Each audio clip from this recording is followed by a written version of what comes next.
बड़े तुमसे मन लागा, अंतर आत्मा तब से जागा। भाव बड़े तुमसे मन लागा, अंतर आत्मा तब से जागा।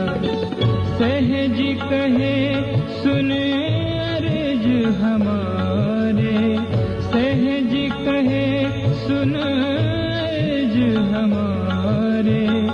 ले ले श्री माँ चरण तिहारे, आया हूँ दरबार तुम्हारे, आया हूँ दरबार तुम्हारे। बहुत दिनों का भूला भटका, बहुत दिनों का भूला भटका।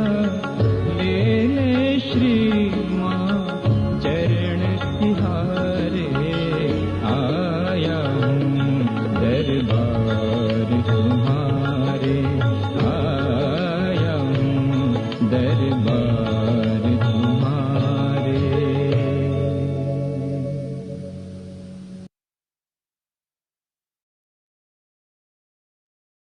జై శ్రీ మాతాజీ. ఈరోజు ఉదయం సామూహిక ధ్యానానికి ఆన్లైన్ మాధ్యమంలో హాజరైన అందరూ సహజయోగి యోగినులకు స్వాగతం, నమస్కారం.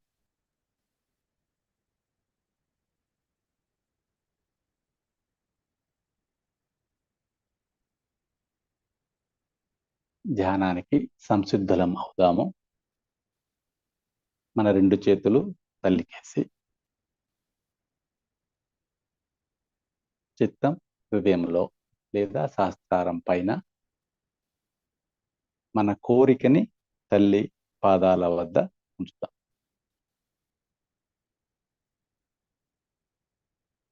శ్రీమాతాజీ, మీ పిల్లలమైన మా అందరిది ఒకే ఒక కోరిక, మీతో పరమ ఏకాకారిత.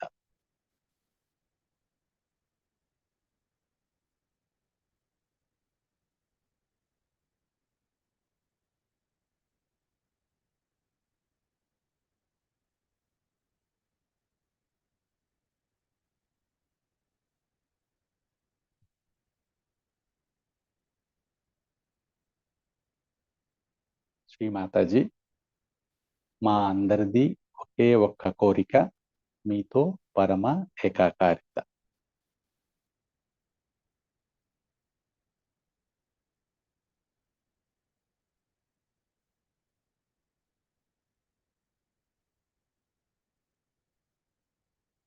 దయచేసి ఈరోజు సామూహిక ధ్యానానికి అనుమతిని ప్రసాదించండి తల్లి.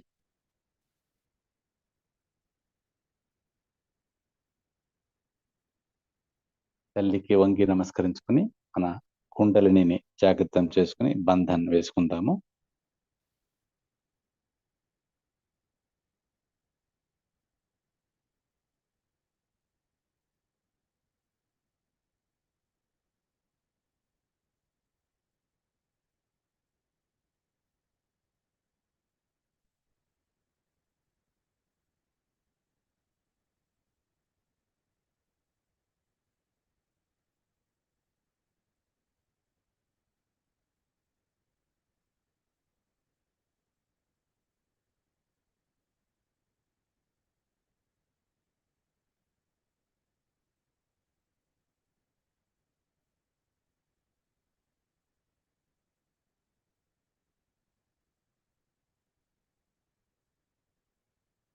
ఇప్పుడు 3 మహామంత్రాలు, తర్వాత శ్రీ గణేశ మంత్రం.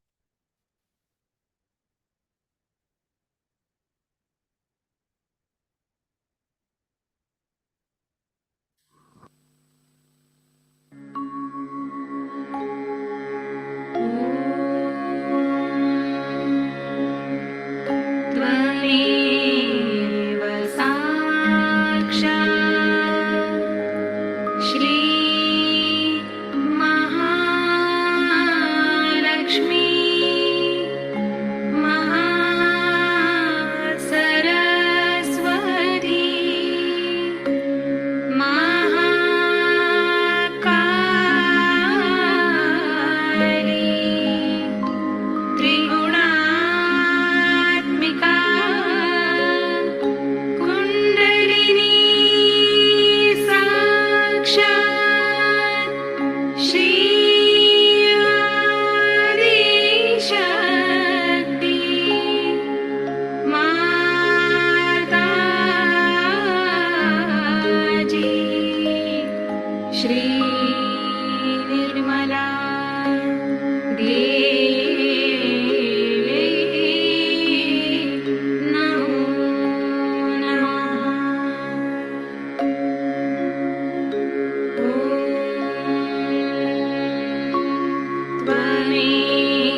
श्री कल्की साक्षात् श्री सहस्रार स्वामिनी मोक्ष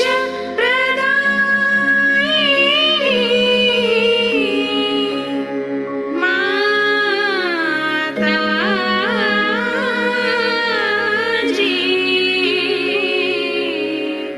श्री निर्मला देवी नमो नमः।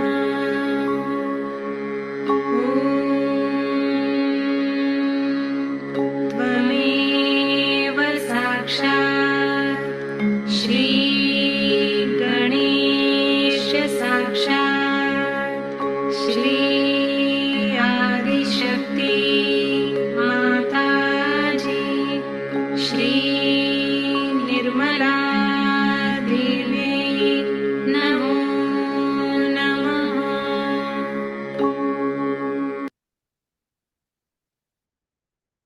ఇప్పుడు మన రెండు చేతులు భూమి పైన,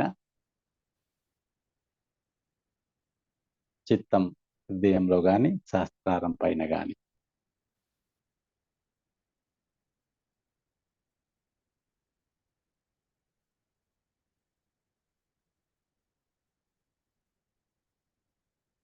మనసులో ప్రార్థన.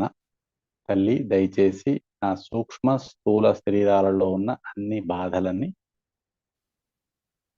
భూమి తత్వంలోకి తీసివేయండి.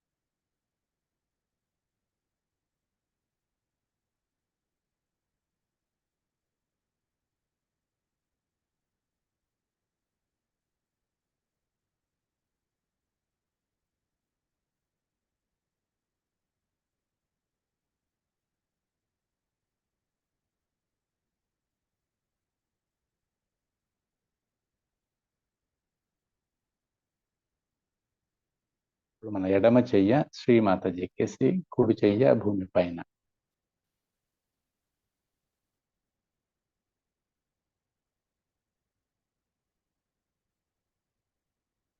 శ్రీమాతజీ, మీరే సాక్షాత్తు శ్రీ మహాకాళి, శ్రీ భైరవనాథ్.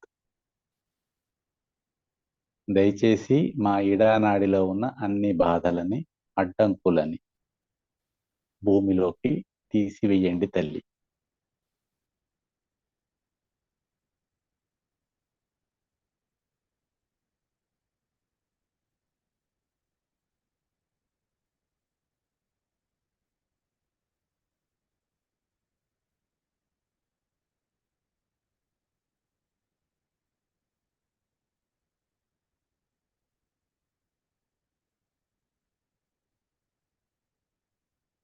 ఇప్పుడు మన కుడి చెయ్య శ్రీమాతజీ కేసి, ఎడమ చెయ్య ఆకాశం కేసి.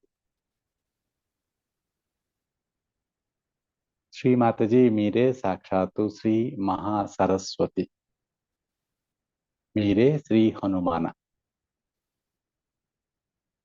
దయచేసి మా పింగళానాడిలో ఉన్న అధికమైన వేడిని, అన్ని అడ్డంకులని ఆకాశంలోకి తీసివేయండి తల్లి.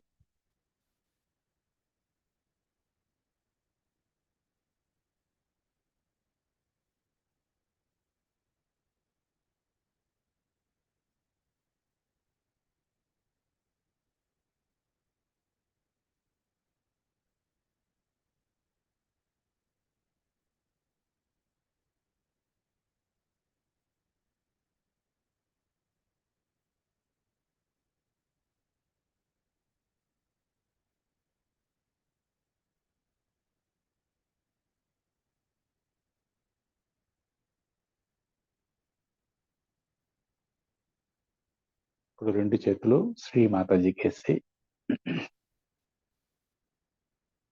శ్రీ మాతాజీ మీరే సాక్షాత్తు శ్రీ మహాలక్ష్మి, మీరే సాక్షాత్తు శ్రీ గణేష్,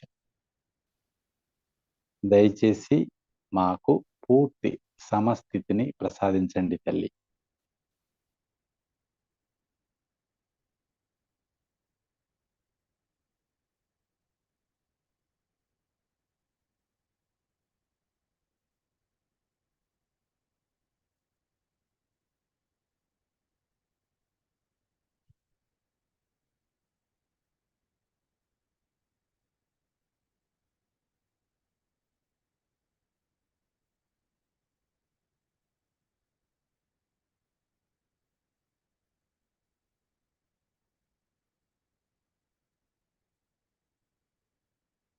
శ్రీ మాతాజీ దయచేసి మాకు పూర్తి సమస్థితిని ప్రసాదించండి తల్లి.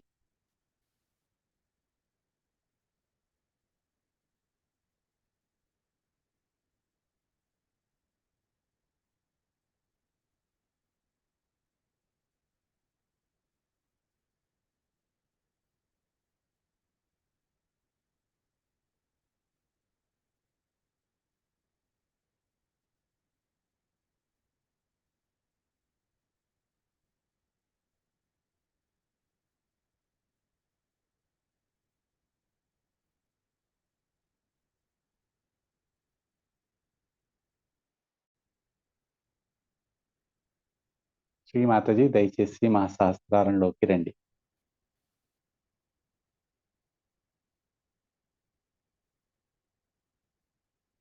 మా యొక్క సంపూర్ణ శరణాగతిని స్వీకరించండి.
శ్రీ మాతాజీ మీరు సాక్షాత్తు శ్రీ ఆదిశక్తి,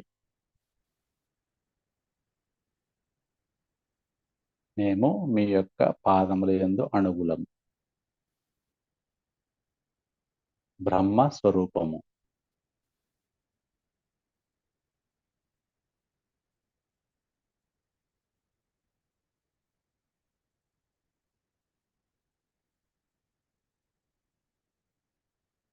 చైతన్య స్వరూపములము.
శ్రీమాతజీ, మీరు సాక్షాత్తు శ్రీ ఆదిశక్తి, మేము మీ యొక్క పాదముల యందు అణుగులము, చైతన్య స్వరూపులము. మా యొక్క ప్రకృతి సంపూర్ణ నిర్విచారిత.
మనం ఇదే ధ్యాన స్థితిలో ఉంటూ శ్రీమాతజీ సహస్రార పూజ మే 4వ తారీఖు 1986న ఆల్వేమోటో, ఇటలీలో ఇచ్చిన సందేశం యొక్క మొదటి భాగాన్ని చూద్దాం.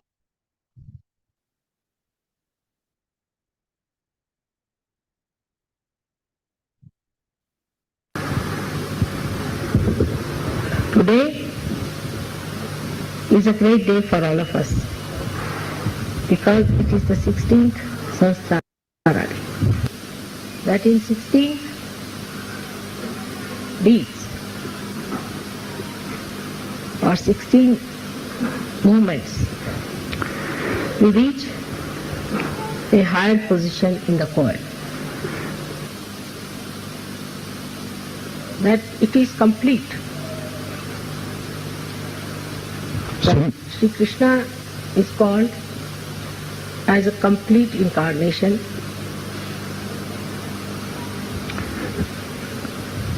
because he has 16 petals.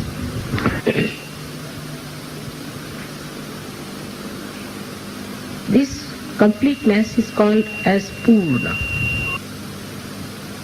So now we moved into another dimension. The first one was where you got your self-realization. In the evolutionary process, if you see, the animals are not conscious of many things which human beings are conscious of. Like the matter cannot be used by animals for their own purpose.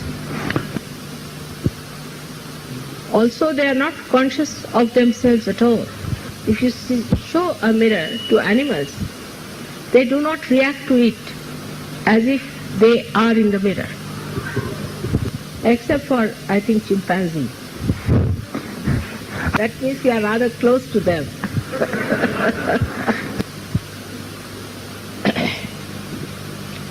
So when we have become human beings, we became aware in our consciousness of many things which were unconscious to the animals. So in their brain, they did not understand that they could put matter into their own use. As human beings, you were all unaware of the chakras that existed within you. So your consciousness still was working halfway through unconscious working of the chakras and the conscious working of the mind. You also never felt your autonomous nervous system or your inner organs, how they are working. You did not even feel how you are getting affected by other influences. As a result of that,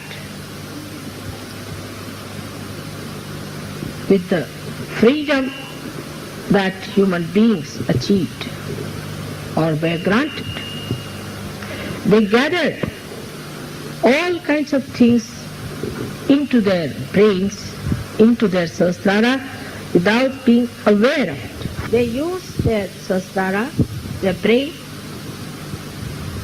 for all kinds of purposes which were fruitless.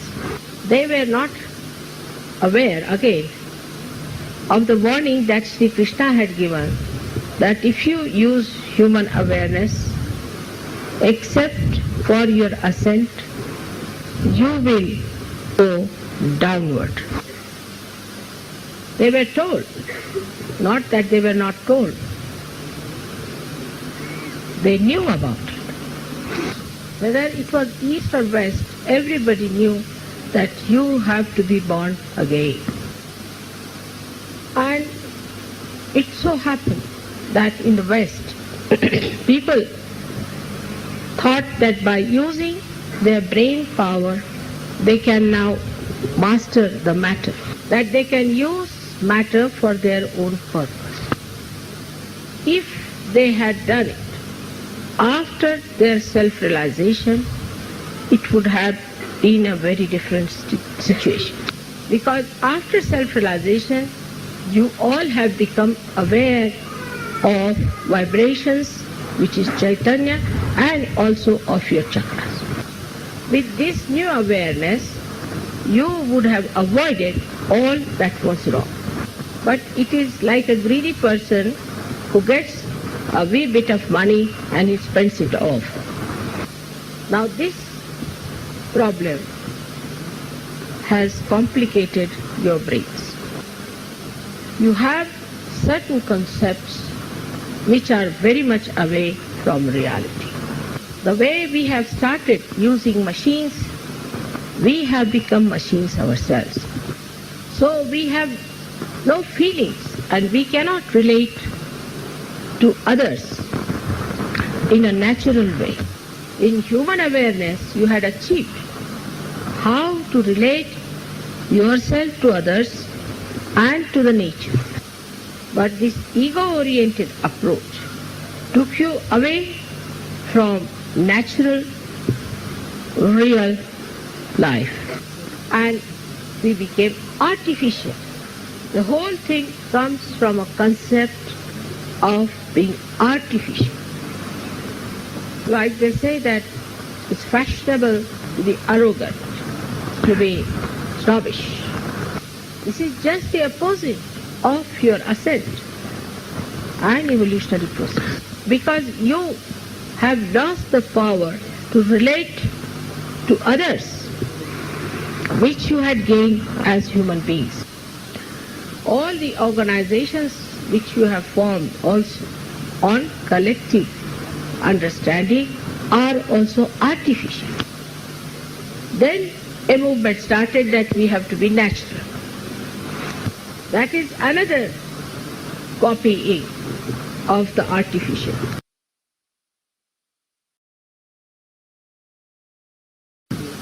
Natural is to evolve. The whole purpose of creation is to evolve. So the another concept also that you accepted very easily, because you have got brains and you accept everything that comes your way.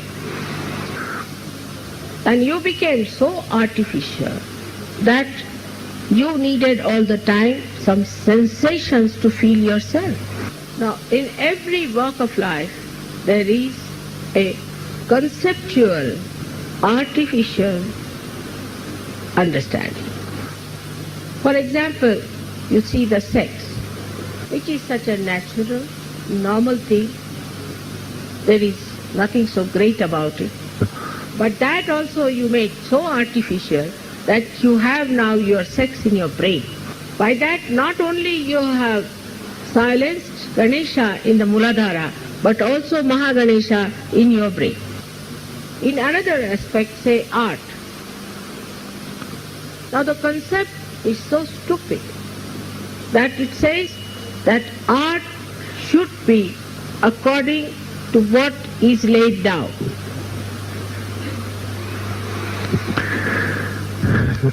This I have not understood. No. Whatever is laid down about art, that art should be such. Like you will call somebody as Baroque, condemn it, then Rococo, this, that, condemn everyone.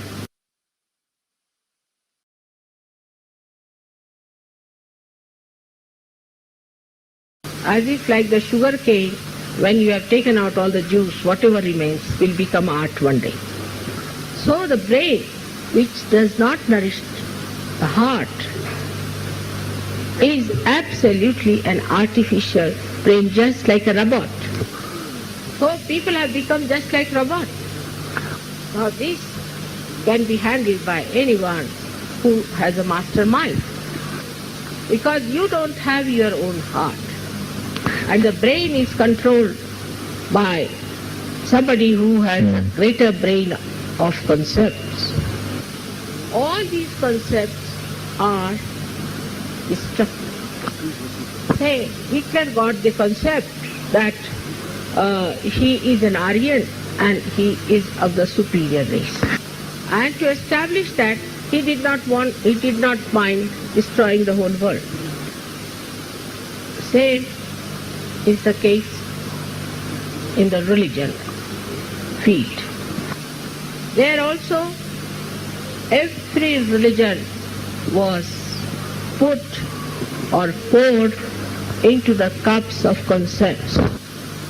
Now the worst concept that human beings have achieved is that money is everything. First they tried for political domination, thinking that political domination is everything. So when I started my life, I saw the complicated Sahasraras. And the more I tried to solve the complications within my own awareness, the more it became more difficult. Because if you see my age, in 50 years, you can see how much complicated human beings have become. And after opening the Sahasrara, when I come to the West, within these 16 years, I found that they are now incorrigible. Now, the stage for you is laid down to ascend higher. This is the background which I have described to you. And you can see how when you have a program, there will be 500 people for the program, and within 2 weeks all will disappear. Because when the ascent takes place, the Kundalini pushes out the ego and brings the person close to reality. But again that ego, which is being built up so fast in its speed, overpowers the speed of the Kundalini and covers the head. Then it suggests that how can you have godly life? You will miss all the alcohol, all the madness, all the fun of life. But they feel they will lose all the freedom to become mad. When you see from this position, the way people react, it is amazing. You have to do something extremely stupid to sell it in the market. The other day I heard that somebody has become rich selling the empty tins as lamps. All kinds of stupid things which are nowhere near natural beauty or natural joy are accepted as sophisticated. The other side of it is that the Asuri Vidya, the black Vidya, has taken over. As Sri Krishna again had warned that in the 15th chapter, that if Asuri Vidya takes over, then the Shuddha Vidya cannot compete with the speed of Asuri Vidya. Like in America, there has been a big argument among Sahajogis if my photograph should be in the drawing room or not. But if you ask them to paint their nails black, their faces black, and black clothes like witches, they will do it. That even at the stage when we are Sahajogis, we are shy of our godly life. When they became hippies, or when they became punks, or they became anything like that stupid, they gave all their life, all their time, all their money to it. They changed their dresses, they changed their lifestyles, they changed their family life. Everything they changed went all out. Even when Sahajogis are convinced about the godliness of Sahajoga, still they are shy. Now you know your mother doesn't take any money from you. On the contrary, she spends. You all have gained out of it.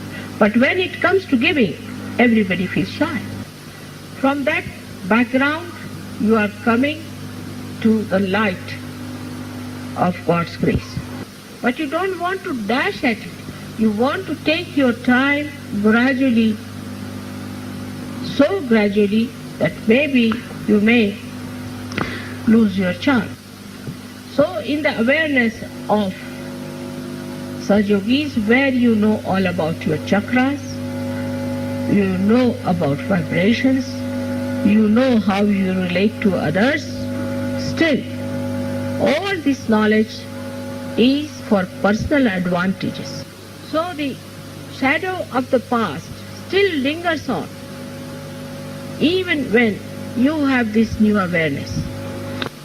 Animals can swim automatically, they don't have to learn.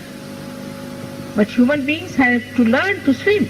So they had forgotten the techniques which were known to the animals and have taken to the techniques of human beings. But in Sahaja Yoga, you have got your realization in one lifetime. And in this lifetime you have to grow.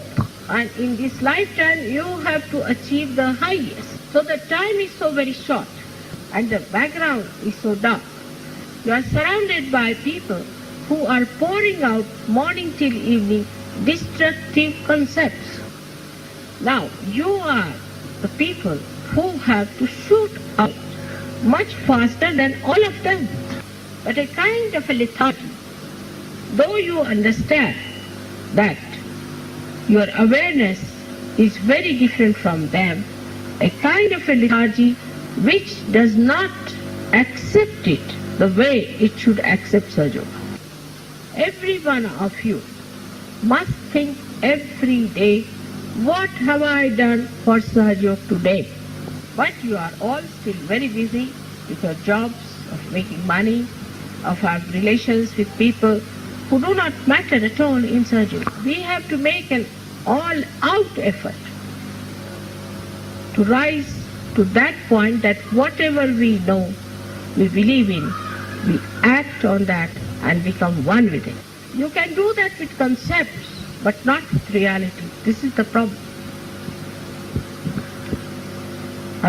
I'll explain this point. Like supposing a fanatic believes that he can do such and such thing in his own religion. He will do it. When the concept is not reality, it has given no benefit to anyone, has shown no performance of any substance, still people do it. I see in my own country when they were fighting for freedom, my father himself gave up all his property, gave up his practice with 11 children in the family, and we were living in palaces, started living in huts for days together, for years together. But for the gross freedom, we'll do anything. But for the subtler freedom, the Sahaja Yogis have to do everything that is possible. So the first thing is to realize, to be aware, to be in your conscious mind all the time that you are yogis. You are the ones who are very much higher than the rest of the humanity. That the salvation of the whole of the humanity depends on you. The purpose of creation will be served by you. So first of all, you have to be conscious in your consciousness that you are so important, and that's why you were given realization. How can you be living with your conditionings and with your ego? The conditionings are like this. Supposing you are coming from a Christian religion, then you must bring that little bit of that religion into Sahaja Yoga. Or if you are from a Hindu religion, you want to bring some out of that. We have all the essences of these in Sahaja Yoga, the pure essences. But we can't have the gross nonsense. All these things are like dirt over our Sahasrara, which must be shaken off. Though now you are aware and conscious of your chakras, you do not keep them clean. Ordinary human beings, if they have clothes, they have houses, they try to keep it clean. But you do not feel ashamed of them also when they are bad. Because after some time, you also lose the awareness of them. That means you have become subtler, but in your consciousness, you are not yet subtle. There are so many things you know more than the people who are not realized as absolute reality. For example, we don't even use vibrations. Whenever it is needed, we don't use it. Or sometimes, mechanically, just like a machine, we start giving bandhas. So you are still unconscious about your chakras, slightly conscious when you put your mind to it. Otherwise, in your central nervous system, you are not yet so conscious. This is the reason why you do not know why you have to do a thing at a particular time.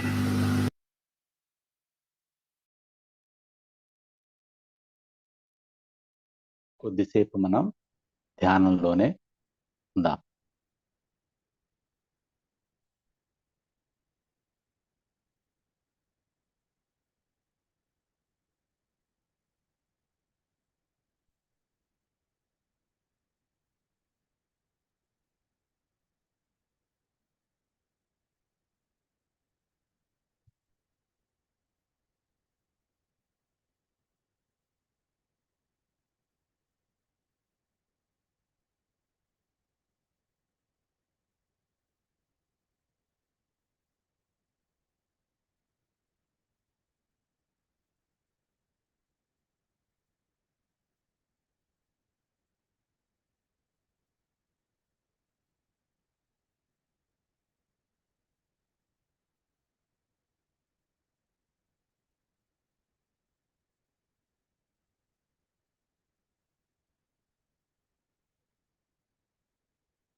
జై శ్రీ మాతాజీ.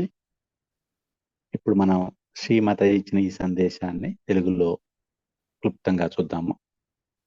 ఇది శ్రీమాతాజీ సహస్రార పూజ మే 4, 1986 ఆల్పేమోటా, ఇటలీలో ఇచ్చిన సందేశం యొక్క మొదటి భాగం. శ్రీమాతాజీ ఇలా అన్నారు: ఇది 16వ సహస్రార రోజు అత్యంత ముఖ్యమైనది. సామూహిక సంగీతం అంటే కాయిర్లో 16 స్థాయిలు దాటిన తర్వాత అది పూర్తి స్థాయికి వస్తుంది. శ్రీకృష్ణుని కూడా పూర్తి అవతారమూర్తి అని అంటారు. ఎందుకనంటే విశుద్ధిలో 16 దళాలు ఉన్నాయి కాబట్టి. ఇది సంపూర్ణము, పూర్ణత్వము అంటాం. అంటే మనం వేరే ఆయామంలోకి, అంటే వేరే డైమెన్షన్లోకి ప్రవేశించాం. మొదటగా మనకు ఆత్మ సాక్షాత్కారం వచ్చింది. జీవన పరిణామ ప్రక్రియల్లో జంతువులలో మానవ చేతనలో చేసే అనేక విషయాలు వాటికి తెలియవు. అదేవిధంగా జంతువులు భౌతిక వస్తువులను తమ ప్రయోజనాల గురించి వాడుకోలేవు. వాటి గురించి వాటికి చేతన కూడా లేదు. అద్దంలో వాటి ప్రతిబింబాన్ని చూపిస్తే వాటికి ప్రతిచర్య ఉండకపోవచ్చు. చింపాంజీలకు ఉండొచ్చు, ఎందుకంటే అవి మనుషులకు చాలా దగ్గర అని నవ్వారు అని శ్రీమాత చెప్తూ నవ్వారు.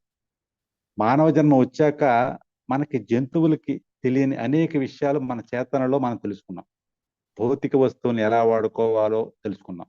అది వాటికి తెలియదు.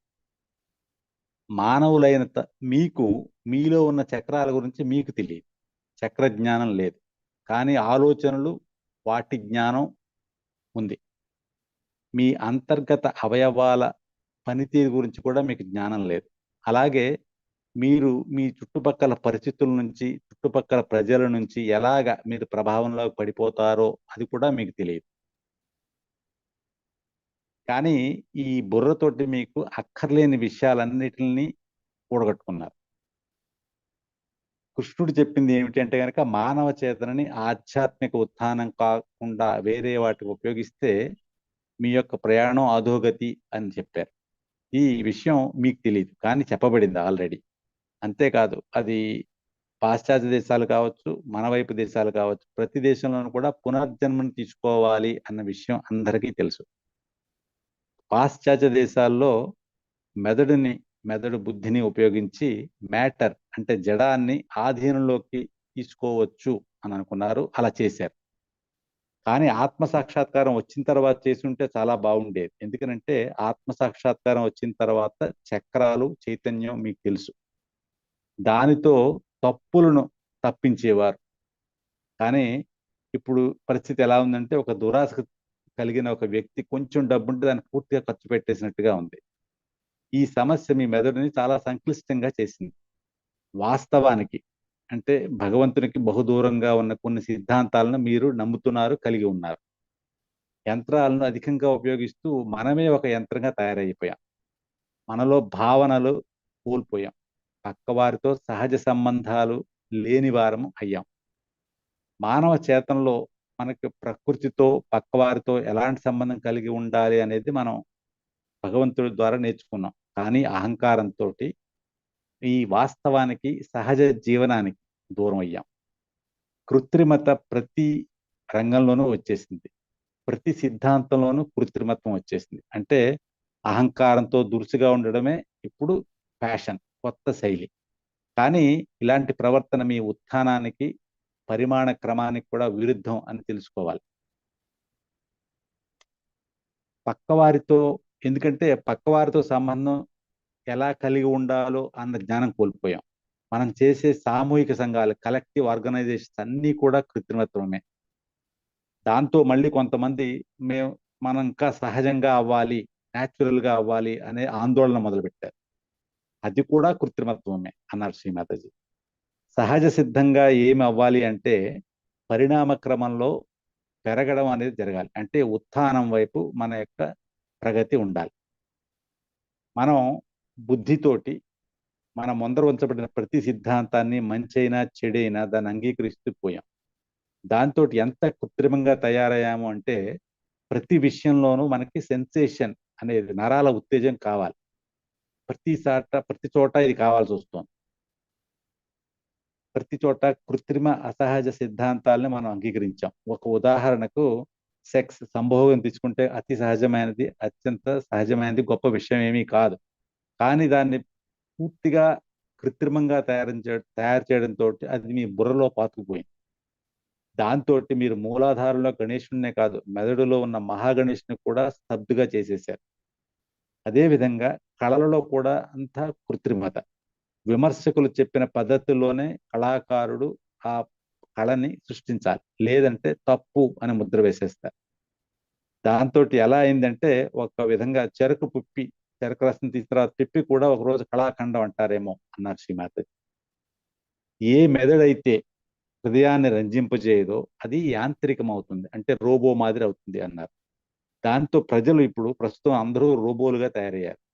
వీటన్నిటిని నియంత్రించడానికి ఇంకా ఒక పెద్ద రోబో ఉంటే చాలు. ఎందుకనంటే మీకు మీ హృదయం లేదు. మెదడు ఇంకో శక్తివంతమైన కృత్రిమ సిద్ధాంతాల చేత నియంత్రించబడుతోంది. ఈ సిద్ధాంతాలన్నీ కూడా చూస్తే అన్ని వినాశనానికే దారితీసేవి. ఈ సిద్ధాంతాలను నమ్మే హిట్లరు తాను ఆర్యుణ్యని, తన జాతి గొప్పదని, అందరికంటా మేమే గొప్ప అని చెప్పి మిగిలిన వాళ్ళందరినీ నిర్మూలించాలి అని చెప్పి వాళ్ళందరినీ చంపడం మొదలుపెట్టాడు. అదేవిధంగా మతాల విషయంలోనూ ఇదే అవుతోంది. ప్రతి మతం సిద్ధాంతాలని కప్పులలో పోసి కృత్రిమంగా తయారు చేసేశారు. అన్నిటికన్నా నష్టపరిచే ఒక సిద్ధాంతం, చెడ్డ సిద్ధాంతం ఏమిటంటే డబ్బే అన్నిటికీ మూలం అనేది. మొదటగా కొంతమంది రాజకీయ అధికారమే అన్ని అనుకున్నారు. దీంతో సహస్రారం అతి సంక్లిష్టమైంది. శ్రీమాతజీ ఏమన్నారంటే, నేను నా జన్మ తీసుకునేసరికి ఈ సహస్రారం అత్యంత సంక్లిష్టంగా ఉంది, దాన్ని సరిచేద్దామని నేను ప్రయత్నించబోయేసరికి అది ఇంకా కష్టమయ్యింది. సహజయోగా ప్రారంభించిన 16 ఏళ్లలో ఇది ఇంకా ఇంకా క్లిష్టంగా మారింది. కానీ ఇప్పుడు మీ ముందర ఉత్థానానికి తెర తీయబడింది, రంగం సిద్ధంగా ఉంది.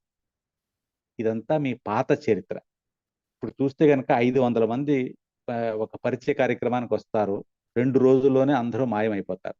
ఎందుకంటే కుండలిని పైకి వచ్చినప్పుడు మిమ్మల్ని మీ వాస్తవానికి దగ్గర చేస్తుంది, అహంకారాన్ని పక్కకి తోస్తుంది. కానీ ఈ అహంకారం ఎంత ఎక్కువగా ఉంది అంటే వెంటనే పెరిగి దాన్ని కుండలిని కప్పేస్తుంది. మనకి ఆధ్యాత్మికత వద్దు, దేవుడు వద్దు, జీవితం యొక్క పాత సరదాలు, మద్యం, ఖుషి ఇవే కావాలి అంటుంది. ఆ విచ్చలవిడితనమే కావాలి అంటుంది. ఇలా ఉండడంతో అతి మూర్ఖపు పనులు చేసి దానిని మనం అమ్ముకునే ప్రయత్నం చేస్తాం. అది ఎలా ఉంటుందంటే కనుక ఎవరో ఒకరు ఖాళీ డబ్బాలను దీపాలుగా అమ్మాడు, దాంతో ఆయన డబ్బులు సంపాదించాడు. ఈ విధమైన అతి మూర్ఖపు పనులు చేయడం, దాంతో డబ్బులు సంపాదించడం అనేది చేస్తూ ఉంటాం. సహజ సౌందర్యం చూస్తే కనుక ఇప్పుడు ప్రస్తుతం ఈ కాలంలో సహజ సౌందర్యానికి, ఆనందానికి, వాస్తవానికి దూరంగా ఉన్న అవే అతి గొప్పవి, సోఫిస్టికేటెడ్ అని అంగీకరిస్తున్నాం. ఇవన్నీ ఒకవైపు అయితే రెండో వైపు భూత విద్య, అది ప్రబలిపోతోంది. శ్రీకృష్ణుడు 15వ అధ్యాయంలో గీతలో ఆసురీ విద్య ఎప్పుడైతే ఎక్కువగా ఉంటుందో శుద్ధ విద్య దానితో పోటీ పడలేదు అని చెప్పారు. అది ఒక ఉదాహరణకు చెప్తే కనుక అమెరికాలో నా ఫోటో, అంటే శ్రీమాతజీ ఫోటో డ్రాయింగ్ రూమ్ లో ఉంచాలా వద్దా అని చెప్పి వాళ్ళు సహజయోగులు అనుకుంటున్నారు. కానీ వాళ్ళు గోళ్ళకి, మొహాలకి, బట్టలకి అన్ని నల్లగా చేసుకోండి భూతాల్లా అంటే వెంటనే దానికి రెడీ అవుతారు. అంటే సహజయోగులైనా కూడా మనం మన ఆధ్యాత్మిక జీవనాన్ని ప్రకటించడానికి, చూపించడానికి సిగ్గుపడుతూ ఉంటాం. ప్రజలు ఏదైనా ఒక ఫ్యాషన్ ని, కృత్రిమ పద్ధతిని తీసుకుంటే దానికి ప్రజలు అందరూ వాళ్ళ జీవనాన్నే ధారపోస్తారు. కానీ సహజయోగులు మాత్రం తమ గొప్ప స్థాయి గురించి తెలిసినా, అనుభవించినా దాన్ని ప్రకటించుకుందుకు సిగ్గుపడుతూ ఉంటారు. మీకు తెలుసు, మీ తల్లి మీ దగ్గర నుంచి ఏమీ డబ్బులు తీసుకోలేదు, ఇంకా మీకే ఇచ్చింది. కానీ మీరు ఎప్పుడైతే ఇవ్వాల్సి వస్తుందో దానికి మీరు వెనుకంజ వేస్తారు. మీరు మీ చీకటి జీవితాన్ని నుంచి భగవంతుని యొక్క కాంతిలోకి తీసుకురాబడుతున్నారు. కానీ మీరు ఎంతో వేగంతో రాకుండా అత్యంత నెమ్మదిగా, అత్యంత బద్ధకంతో రావడంతో ఈ అవకాశాన్ని కోల్పోతారేమో అనిపిస్తుంది అన్నారు శ్రీమాతాజీ. సహజయోగంలో మీకు చైతన్యం తెలుసు, చక్రాలు తెలుసు, సంబంధాలు ఎలా ఉండాలో తెలుసు. కానీ ప్రస్తుతం మీరు వీటిని వ్యక్తిగత లాభాలకి ప్రయత్నిస్తున్నారు. ఇంకా అంటే పాత జీవితపు ప్రభావం మీ మీద ఇంకా ఉంది, ఈ చైతన్యం మీలో ఉంది, అయినా సరే ఈ పాత జీవిత ప్రభావం మీలో ఉంది అన్నారు. జంతువులు చూస్తే సహజంగానే నీటిలో ఈతాయి, కానీ మనిషి దాన్ని మర్చిపోయాడు, దాన్ని మళ్ళీ ఇప్పుడు నేర్చుకుంటున్నాడు. ఇప్పుడు సహజయోగ చూస్తే మీకు ఒక జీవనంలోనే ఇవ్వబడింది, పూర్తిగా ఇవ్వబడింది. అందుకని ఈ జీవనంలో, ఈ జీవితంలో మీరు పెరగాలి, ఈ జీవితంలోనే మీరు అత్యంత ఉన్నతమైన యోగి స్థితిని చేరుకోవాలి అన్నారు శ్రీమతి. అంటే మనకు ఉన్న సమయం అత్యంత తక్కువ. మన చుట్టూరా ఉన్నది అత్యంత చీకటి, మన యొక్క గత ప్రభావం ఎక్కువ. చుట్టూ ఉన్న ఈ వినాశకరమైన సిద్ధాంతాల ప్రభావం కూడా అత్యంత ఎక్కువగా ఉంది. అంటే ఏమిటన్నమాట, మీరు వీటి యొక్క ప్రభావాన్ని సున్నా చేయాలి అంటే వాటికంటే అత్యంత వేగంతో మీరు ప్రగతి చెందాలి. కానీ మీ యొక్క ఆలస్య ధోరణి, లెథార్జీ చాలా చూపిస్తున్నారు. మీకు అన్నీ తెలుసు కానీ అర్థం చేసుకునేందుకు అత్యంత బద్ధకపు ధోరణితో ఉన్నారు. ఎంత త్వరగా పెరగాలని నేను అనుకుంటున్నానో మీరు అలా త్వరగా పెరగటం లేదు అన్నారు శ్రీమతి. మీలో ప్రతి ఒక్కరూ ప్రతిరోజు ఈరోజు నేను సహజయోగాకి ఏం చేశాను అని తప్పనిసరిగా చూసుకోవాలి అన్నారు శ్రీమతి. మీరు చాలా బిజీ, ఉద్యోగాలు, కుటుంబాలు, సంబంధాలు. కానీ సహజయోగంలో ఇవన్నీ ఎందుకు పనికిరాని విషయాలని మీకు తెలుసు. వీటన్నింటి నుంచి పైకి వచ్చి మనకి తెలిసి ఉన్న సహజయోగ అనుభవంలో పూర్తిగా పెరిగి అందులో విశ్వాసం ఉంచి దానితో మనం ఒకటి అవ్వాలి. దానికి మీరు పూర్తి శక్తియుక్తుల్ని ఉపయోగించాలి అన్నారు శ్రీమాతాజీ. కృత్రిమ సిద్ధాంతాలతో వాటిని పాటిస్తున్నప్పుడు వాటితో ఒకటవడం సులభం, కానీ వాస్తవమైనది భగవంతుడు అయినది దానితో ఒకటి అవ్వడం కష్టం. అదే సమస్య అన్నారు. ఒక ఉదాహరణకు మత ఛాందసుడు ఎవడైనా ఉంటే గనక అతను తన మతంలో చెప్పింది అసత్యమైన, పనికిరానిదైనా, ఎవరికి ఉపయోగపడకపోయినా కూడా తప్పనిసరిగా చేస్తాడు అన్నారు శ్రీమాతాజీ.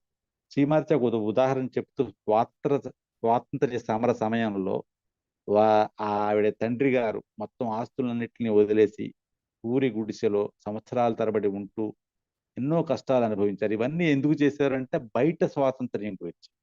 కానీ ఈ అంతర్గత స్వాతంత్ర్యం గురించి సహజయోగులు ఏం కావాలో అది తప్పనిసరిగా చెయ్యాలి అన్నారు శ్రీమాతాజీ. మొదటిగా చేయవలసింది ఏమిటి అంటే మీరు యోగి, మీరు అందరికంటే అత్యంత ఉత్తమమైన స్థితిలో ఉన్నారు అని మీరు ఎప్పుడూ మర్చిపోని స్థితిలో ఉండాలి అన్నారు శ్రీమాతాజీ. పూర్తి మానవుల యొక్క ఉత్థానం సహజయోగులైన మీ మీద ఆధారపడి ఉంది అని కూడా మర్చిపోవద్దు అన్నారు. ఈ సృష్టి యొక్క ప్రయోజనం సహజయోగులైన మీ వల్ల మాత్రమే నెరవేర్చబడుతుంది అని చెప్పారు శ్రీమాతాజీ. అది అత్యంత ముఖ్యమైనది. అందుకనే మీరు ఆత్మ సాక్షాత్కారం మీకు ఇవ్వబడింది. మీరు అత్యంత ముఖ్యమైన వారు కాబట్టి అది మర్చిపోకండి. ఇది సదా మీకు గుర్తు ఉండాలి అన్నారు శ్రీమాతాజీ. అప్పుడు మీరు ఆ స్థితిలో ఉన్నప్పుడు ఇంకా మీకు అహం, కట్టుబాట్లు మీకు ఉండవు అన్నారు.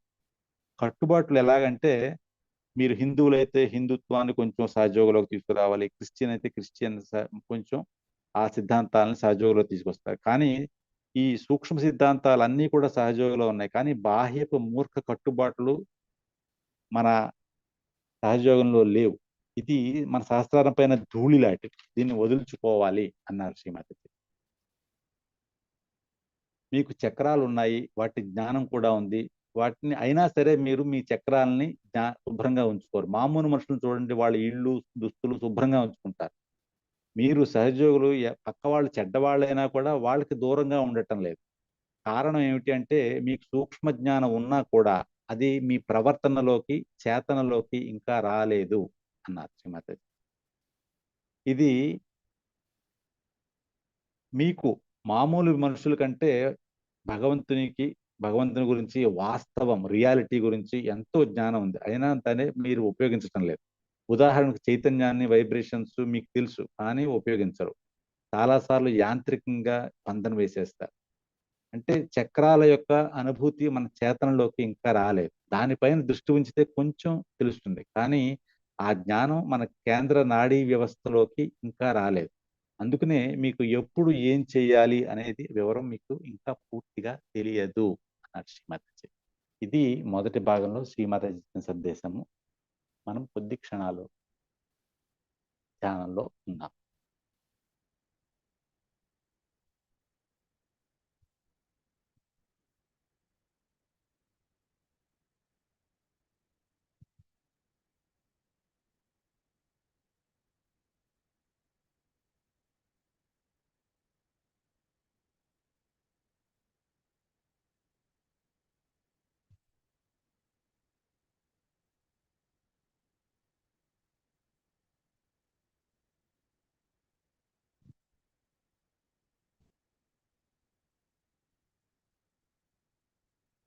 శ్రీమాతజీ, మీ పిల్లలమైన మేము ఈరోజు మీరు మాకు ఇచ్చిన జ్ఞానానికి, ధ్యాన స్థితికి మీ పాదాల వద్ద కోటి కోటి నమస్సులు అర్పించుకుంటున్నాం. మా యొక్క సంపూర్ణ శరణాగతిని స్వీకరించండి తల్లి. ఇప్పుడు మనం సామూహికంగా కుండలిని జాగ్రత్తం చేసుకుని బంధాన్ని వేసుకుందాము.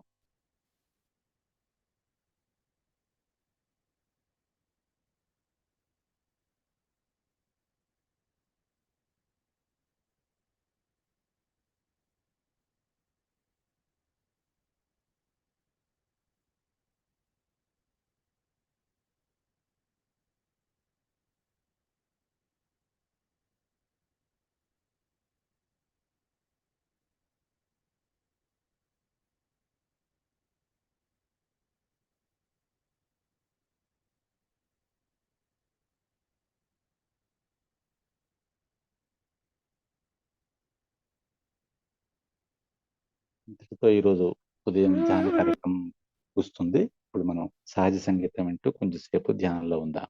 జై శ్రీమాతజీ.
Mm-hmm.